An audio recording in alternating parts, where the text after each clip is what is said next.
Bonjour à toutes et tous, bienvenue sur France 24. Voici les titres de ce mercredi, journée du souvenir au Japon.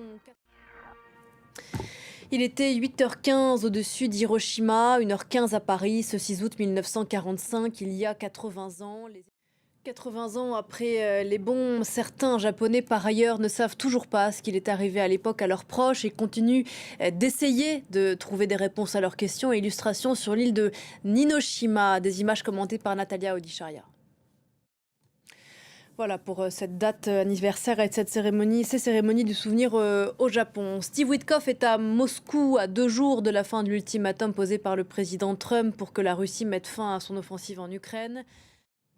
Et voilà qui inquiète les 900 000 Ukrainiens de Pologne. La prise de fonction en ce moment du président élu Karol Nawrocki. Ce nouveau drame à Gaza, la défense civile de l'enclave contrôlée par le Hamas fait état de la mort de 20 personnes. L'actualité en France marquée par ce très violent incendie dans le département de l'Aude, c'est dans le sud du pays. En à peine quelques heures, 11 000 hectares sont partis en fumée dans le massif des Corbières. Le feu est allé très vite, les flammes sont énormes et elles laissent derrière elles des images de fin du monde. Alors qu'il n'est pas encore circonscrit, le bilan de cet incendie, c'est un mort, un disparu et une dizaine de blessés, dont plusieurs dans un état grave. Regardez.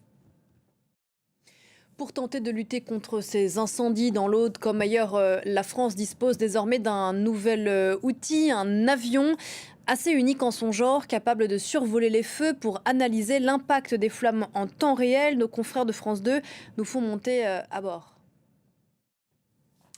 Pays cherche touristes désespérément, direction la Chine où 5 ans après le Covid, on n'a toujours pas retrouvé le nombre de visiteurs d'avant-crise.